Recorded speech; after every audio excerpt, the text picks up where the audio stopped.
Vamos a iniciar, hermanos, y vamos a abrir la palabra de Dios.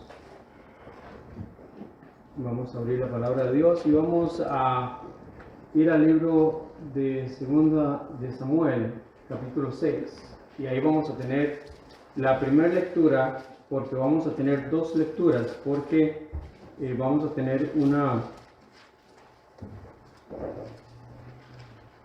un seguimiento de dos lecturas del mismo acontecimiento o de un acontecimiento que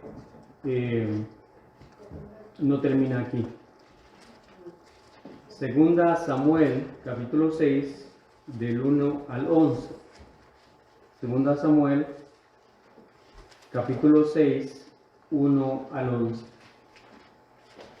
Ya yo sé que muchos de ustedes, o quizás todos, han leído esto antes, pero vamos a estudiarlo un poquito y vamos a analizar algunas cosas que aquí acontecieron.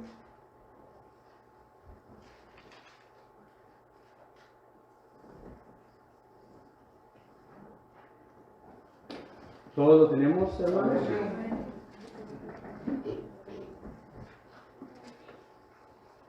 6, 1 al 11.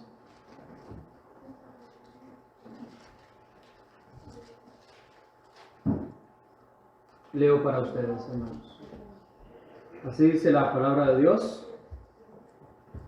David volvió a reunir a todos los escogidos de Israel, 30,000, y se levantó David y partió de Baalá de Judá con todo el pueblo que tenía consigo, para hacer pasar de allí el arca de Dios, sobre el cual era invocado el nombre de Jehová de los ejércitos, que mora entre los querubines. Pusieron el arca de Dios sobre un carro nuevo y la llevaron de la casa de Abinadab, que estaba en el collado, y Usa y Ahíu, hijos de Abinadab, guiaban el carro nuevo. Y cuando lo llevaban de la casa de Abinadab, que estaba en el collado, con el arca de Dios, Ahíu iba delante del arca.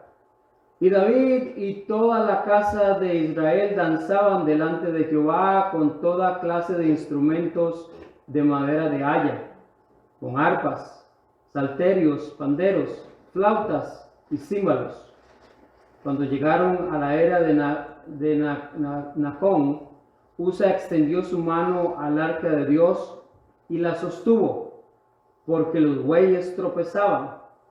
Y el furor de Jehová se encendió contra Usa, y lo hirió allí Dios por aquella temeridad, y cayó allí muerto junto al arca de Dios. Y se entristeció David por haber herido Jehová a Usa, y fue llamado aquel lugar Pérez Usa hasta hoy. Y temiendo David a Jehová aquel día, dijo: ¿cómo ha de venir a mí el arca de Jehová? De modo que David no quiso traer para sí el arca de Jehová a la ciudad de David, y la hizo llevar David a casa de Obed-Edom, Geteo. Y estuvo el arca de Jehová en casa de Obed-Edom, Geteo, 3 meses. Y bendijo Jehová a Obed-Edom y toda su casa.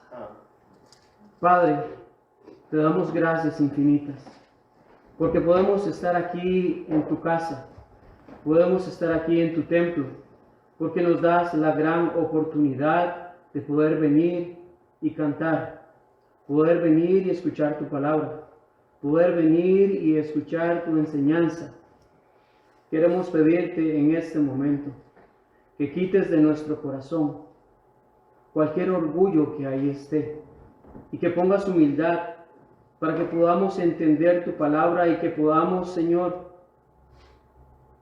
ponerla por obra, que podamos entender y decir: sí, yo necesito poner este mensaje por obra en mi vida. Te pido, Padre Santo, que nuestra mente esté atenta, que no haya nada que nos distraiga. Bendice tu palabra en este momento, Padre Santo. Que toda la gloria y la honra sea para ti. En el nombre de Cristo Jesús te lo pedimos. Amén. Amén. En el transcurso de nuestra vida, por medio de personas, de trabajos o por medio de el internet, hemos ido adquiriendo mucho conocimiento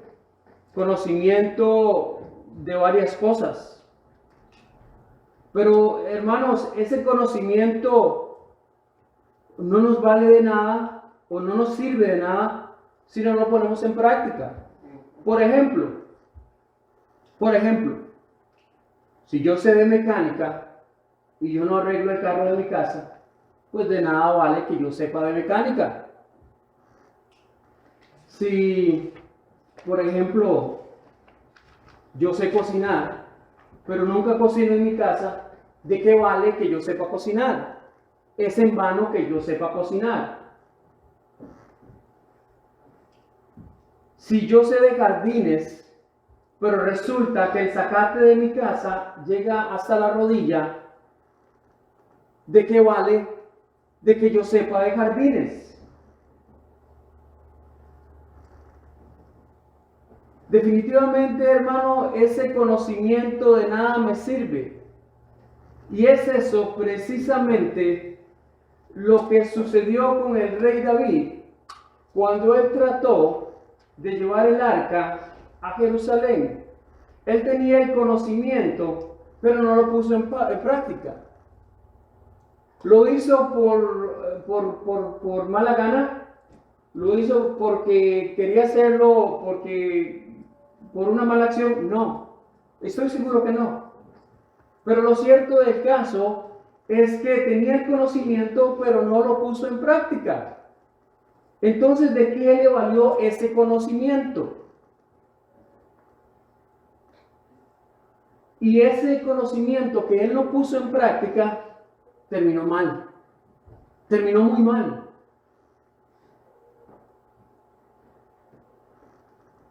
El arca de Dios, como lo menciona la Escritura, la adquirieron los filisteos tiempo atrás, mucho tiempo atrás. Quizás usted ha escuchado de un hombre que se llamaba Elí. Elí tenía 2 hijos, Ofni y Fines. Resulta que fueron a la guerra contra los filisteos y se les ocurrió, porque iban perdiendo la guerra, que quizás si llevaban el arca iban a ganar la guerra. Y adivinen qué pasó. La perdieron.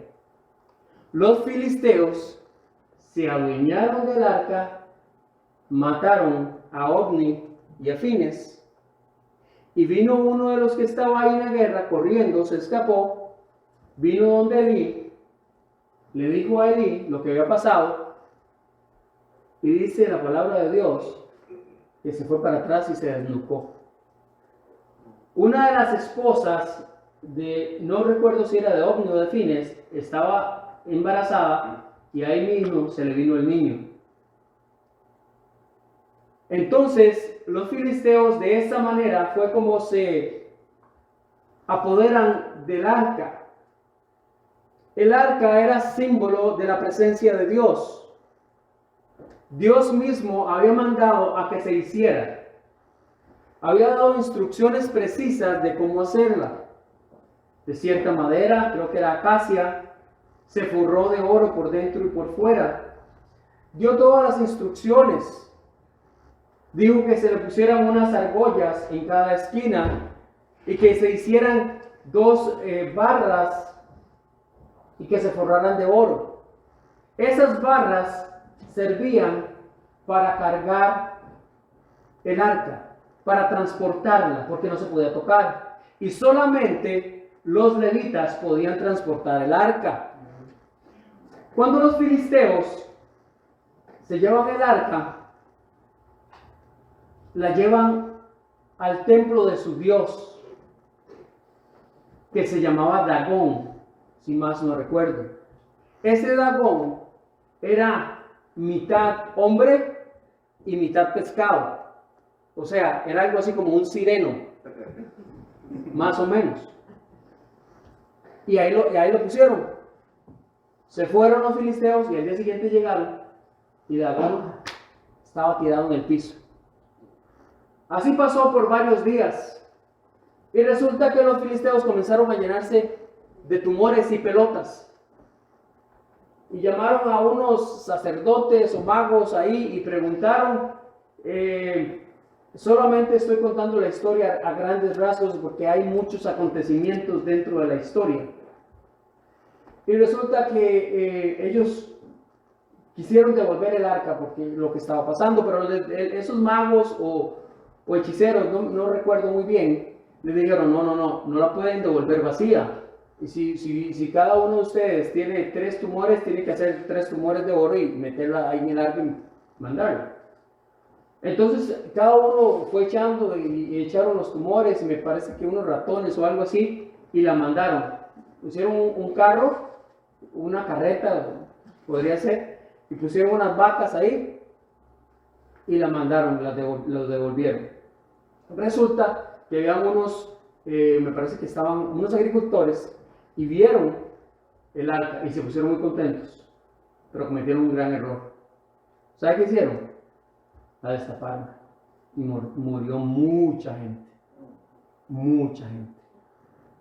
Entonces, el arca fueron y la guardaron en la casa ahorita lo mencioné aquí, no me acuerdo, de Abinadab, me parece que fue Abinadab, y esa arca quedó ahí 20 años. Entonces David decide que ya es hora de ir a traer el arca. Pero ustedes recuerdan que les mencioné que los filisteos hicieron un carro y le pusieron vacas. Y adivinen qué hizo David. Lo mismo. Pero así no era. Así no era.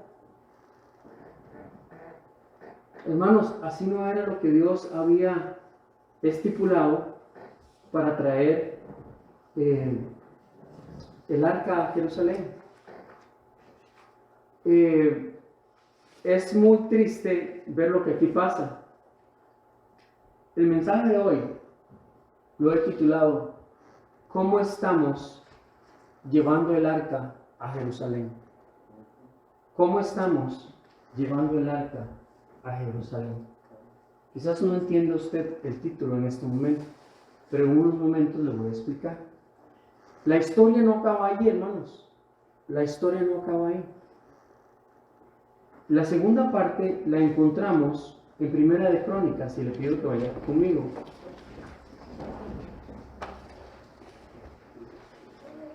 Primera de Crónicas 15, del 1 al 15.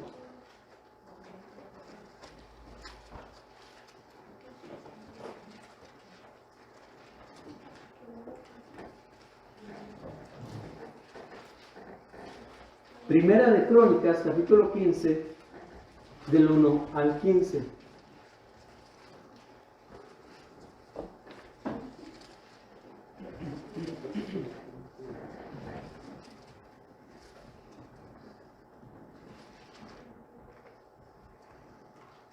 ¿Todos lo tenemos, hermanos? Amén. Me interesa mucho que usted lea conmigo, o sea, que vea con su vista lo que yo voy a leer, para que vea que es real, no es una fantasía lo que vamos a leer. Dice así: hizo David también casas para sí en la ciudad de David, y arregló un lugar para el arca de Dios, y le levantó una tienda.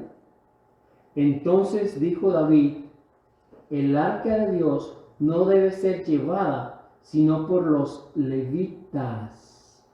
Ya no son vacas, ya no es un carro. Ahora David está diciendo realmente cómo tienen que llevarse. Y sigue: porque a ellos ha elegido Jehová para que lleven el arca de Jehová y le sirvan perpetuamente. Ahora, ¿qué está haciendo David, hermanos? Está poniendo el conocimiento que él tenía en práctica, en acción. Y congregó David a todo Israel en Jerusalén para que pasasen el arca de Jehová a su lugar. el cual le había él preparado. Reunió también David a los hijos de Aarón y a los levitas de los hijos de Coat, Uriel el principal y sus hermanos 120, de los hijos de Merari, Asaías el principal y sus hermanos 220, de los hijos de Gerso, Joel el principal y sus hermanos 130, de los hijos de Elisafat, Semaías el principal y sus hermanos 200, de los hijos de Hebrón, Eliel el principal y sus hermanos 80, de los hijos de Uziel, Aminadab el principal y sus hermanos 112.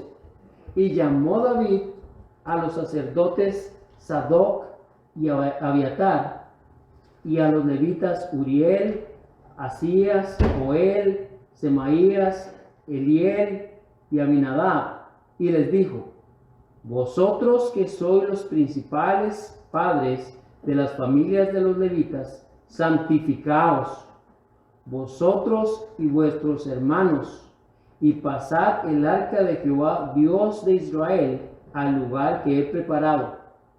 Pues por no haberlo hecho así vosotros la primera vez, Jehová nuestro Dios nos quebrantó por cuanto no le buscamos según su ordenanza. Así los sacerdotes y los levitas se santificaron para traer el arca de Jehová, Dios de Israel. Y los hijos de los levitas trajeron el arca de Dios puesta sobre sus hombros en las barras, como lo habían mandado Moisés, conforme a la palabra de Jehová. Amén. Hermanos, ¿qué pasó aquí? ¿Qué pasó aquí? Hay un contraste. Hay un contraste.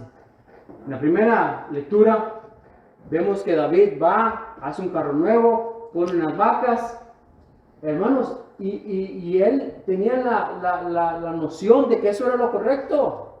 Y hace una fiesta, porque venían en una pura fiesta, venían con una orquesta, venían bailando, venían gozosos, y de un pronto a otro, todo cambió. Todo cambió. ¿Por qué todo cambió, hermanos?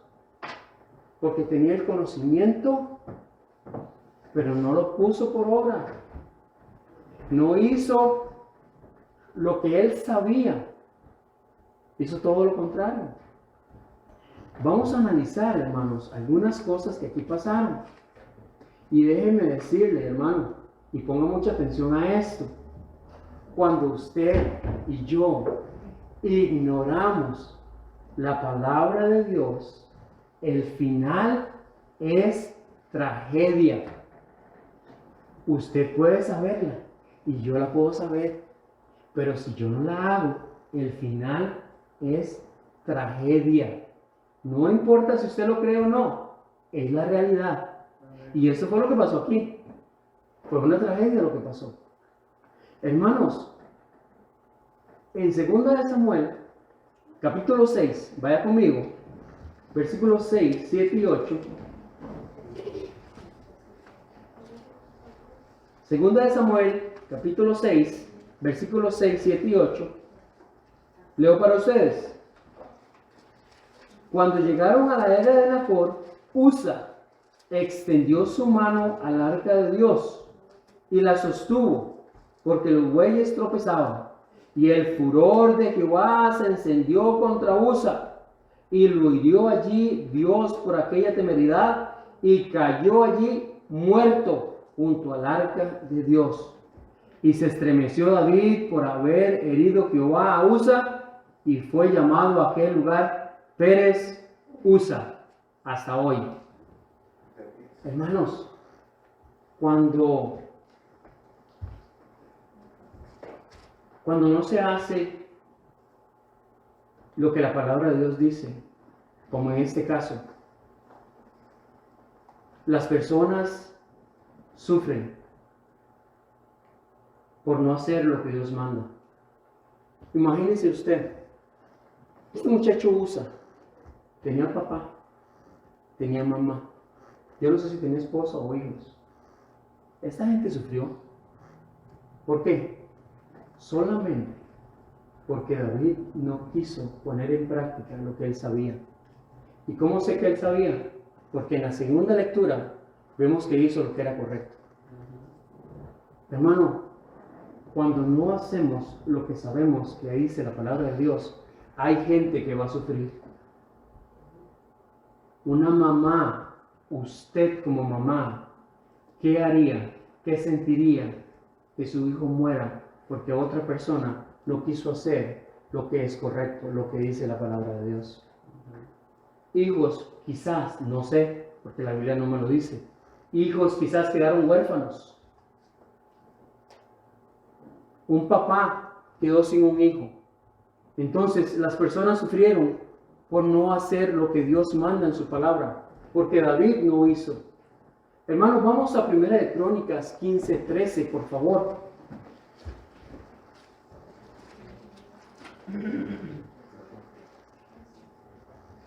Dice así la palabra de Dios.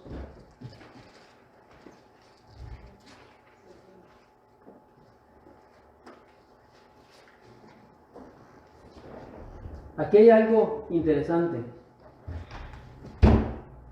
1 de Crónicas 15:13 dice: pues por no haberlo hecho así, ¿qué dice?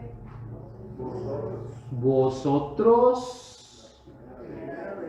Dice vosotros, no dice nosotros, dice vosotros. Dice por no haberlo hecho así, vosotros. La primera vez Jehová nuestro Dios nos quebrantó por cuanto no le buscamos según su ordenanza. ¿Qué está haciendo David aquí? No, los está culpando a ellos. Dice, ustedes no lo hicieron así. ¿Y quién fue el que lo reunió? Dice el inicio, dice que David reunió 30,000 escogidos. Y aquí viene y dice, ustedes no lo hicieron como tenían que hacerlo. O sea, lo señaló. David fue el que los mandó. Dice que hicieron carro nuevo y todo. Y David hizo una fiesta y todo. Y aquí viene y los culpó. Por lo que salió mal. Dice, vosotros no lo hicieron. ¿Cómo? ¿Quién era el rey? ¿Quién era el líder? ¿Quién fue el que dijo cómo hacerlo? Hermano, David culpó a los demás por su mala decisión de no hacer lo que decía la palabra de Dios. Y muchas veces, hermanos, hacemos lo contrario a la palabra de Dios y las cosas salen mal y culpamos a otros. Muchas veces aquí estamos y escuchamos la predicación y vamos y hacemos todo lo contrario a lo que dice la predicación y después culpamos a otros. Y después como maridos culpamos a la mujer. Y después como mujer culpamos al marido. Y después como papá culpamos al hijo. Y después como hijo culpamos al papá. David culpó a la gente que le fue a ayudar. Hermanos, en 1 de Crónicas 15:2 encontramos algo y aquí está el meollo del asunto y aquí está el mensaje, hermanos. Y aquí es donde los quería llevar. 1 de Crónicas 15:2.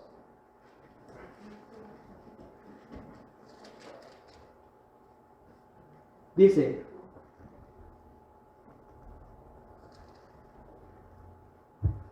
entonces dijo David, el arca de Dios no debe ser llevada sino por los levitas, porque a ellos ha elegido Jehová, para que lleven el arca de Jehová y le sirvan perpetuamente. David sabía, David tenía el conocimiento cómo se debía llevar el arca, hermanos.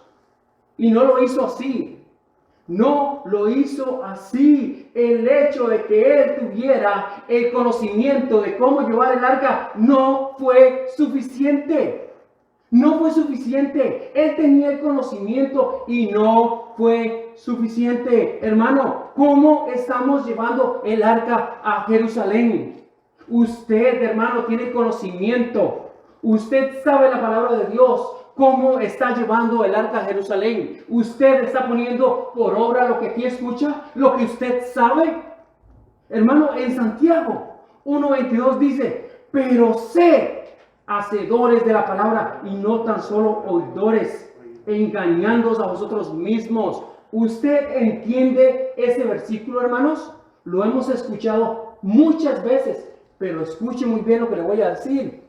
Pero sed hacedores de la palabra y no tan solo oidores, engañándoos, o sea, mintiéndose usted mismo, mintiéndome yo mismo, porque no estoy haciendo lo que la palabra dice. Eso es lo que dice. Cuando yo a usted lo engaño, yo a usted le estoy mintiendo. Y aquí dice, y no tan solo oidores, engañándome a mí mismo, mintiéndome a mí mismo. El conocer la palabra de Dios no es suficiente, hermanos. Yo sé que aquí los niños me pueden decir Juan 3:16, pero eso no es suficiente. Si no lo ponen por obra, usted, niño, joven, puede ser salvo por ese versículo. Pero con solo que lo sepa no es suficiente. No es suficiente. Hermanos, en Mateo 28:19 dice, por tanto, id y hacer discípulos a todas las naciones, bautizándolos en nombre del Padre, del Hijo y del Espíritu Santo, y gloria a Dios por el pastor que está en México. Usted, ¿cuándo fue la última vez que le predicó a alguien? Usted sabe este versículo. ¿Lo está poniendo por obra? Después no crecemos espiritualmente, hermanos, porque tenemos el conocimiento, pero no tenemos acción en la palabra de Dios. No podemos crecer. Mire alrededor. ¿Hace cuánto no vino una persona nueva aquí? Hermanos, ¿cómo estamos llevando el arca a Jerusalén? No nos engañemos a nosotros mismos. No nos mintamos a nosotros mismos, hermanos.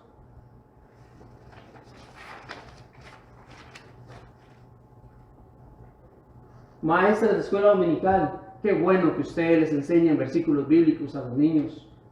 Pero agréguele algo más, la acción a esos versículos bíblicos.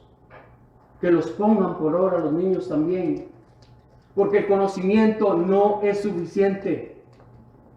El conocimiento no es suficiente. Yo sé que ustedes también saben el Salmo 100. Hermano Ramiro, usted sabe el Salmo 100, ¿verdad? ¿Qué dice? Dice, cantad alegres a Dios, habitantes de toda la tierra. Y venimos aquí, ¿qué hacemos? El conocimiento no es suficiente, hermano.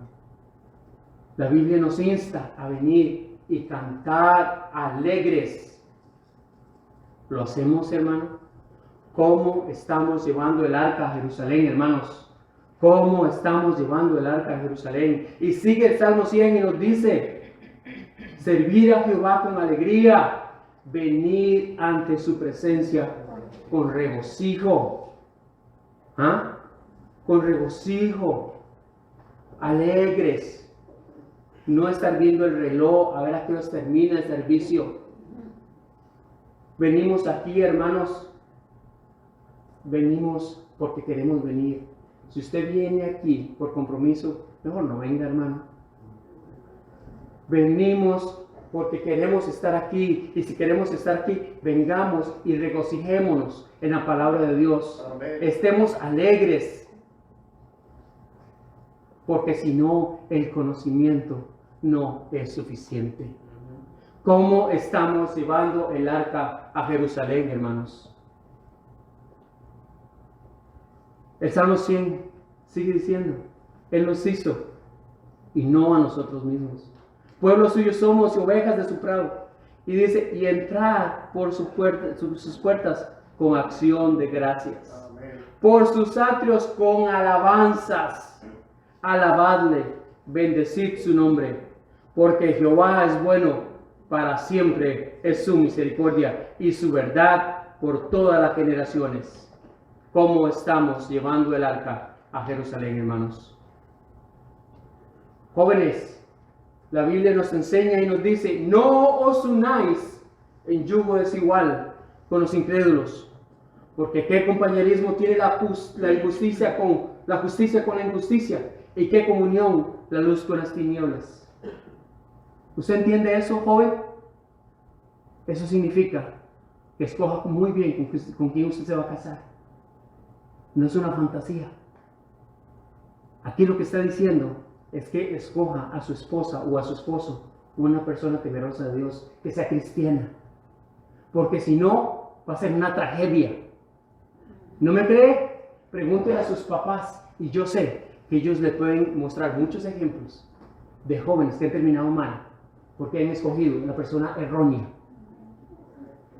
¿No me creen? Es una realidad. Si usted no lo cree, qué pena. Pero la palabra de Dios es verdad. Amén. No os unáis en yugo desigual con los incrédulos. Y no solamente para conseguir su esposo o su esposa o sus amistades. Tenga mucho cuidado con quien usted se junta, porque puede terminar muy mal. Puede terminar en tragedia. El conocimiento no es suficiente. Hay que ponerlo en acción.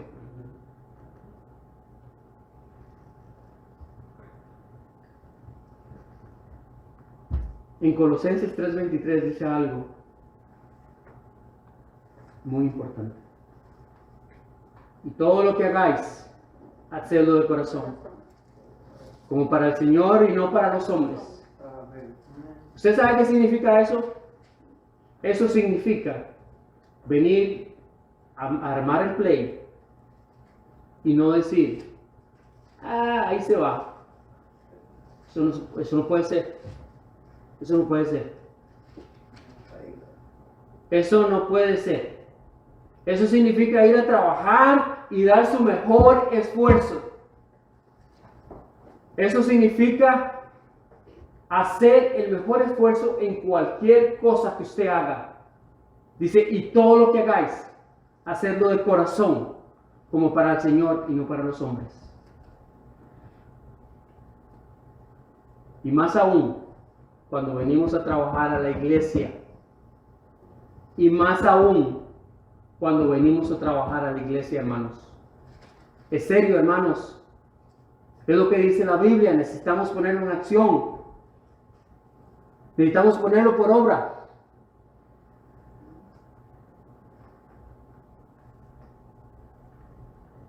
Es triste escuchar el ahí se va. El de por sí los niños no se fijan. El de por sí los niños no se dan cuenta. Estamos haciendo algo para el Señor, hermanos. No podemos decir eso. Es triste. No podemos. Solo el conocimiento no es suficiente, hermanos. ¿Cómo estamos llevando el arca a Jerusalén? Las casadas estén sujetas a sus propios maridos, como al Señor. ¿De verdad? ¿De verdad? Yo sé que ya lo saben, hermanas. Yo sé que ya lo saben. Pero ¿realmente lo ponen por obra? ¿Realmente lo ponen por obra, hermanas? Solo el conocimiento no es suficiente. Con lo demás, cada uno de vosotros ame también a su mujer como a sí mismo. Y la mujer respete a su marido. ¿De verdad, hermana? Yo sé que ya lo sabe. Pero ¿de verdad usted lo pone por obra? No es un chiste, no es una fantasía, es una realidad.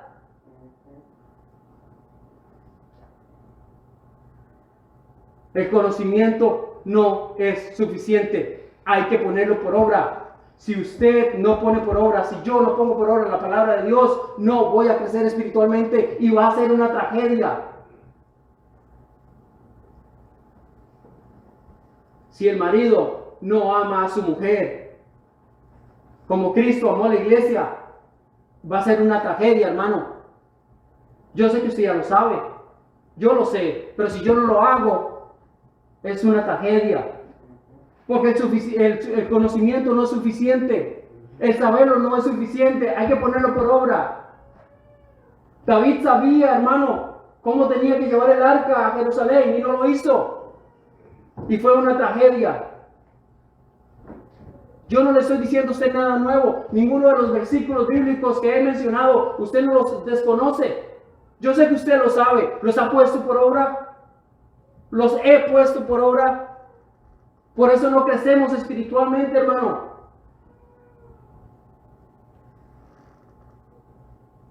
Maestro, ¿cuál es el gran mandamiento en la ley? Jesús le dijo, amarás al Señor tu Dios con todo tu corazón y con toda tu alma y con toda tu mente. Este es el primero y grande mandamiento. Y el segundo es semejante, amarás a tu prójimo como a ti mismo. Amarás a tu prójimo como a ti mismo. ¿De verdad, hermanos? Prójimo, negros, blancos, rusos. ¿Usted sabe quién es su prójimo? El ser humano. Todo el ser humano es su prójimo. A eso se refiere, ser humano. No importando quién. Amarás a tu prójimo, a todo ser humano, sin importar quién sea.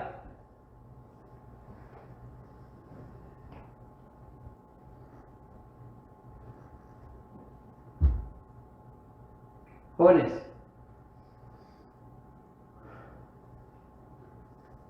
honra a tu padre y a tu madre, que es el primer mandamiento con promesa, para que te vaya bien y seas de larga vida sobre la tierra. ¿Lo conocen? Sí lo conocen, pero no es suficiente. No es suficiente. Cuando David puso su conocimiento en práctica, en acción, todo salió bien. Todo salió bien.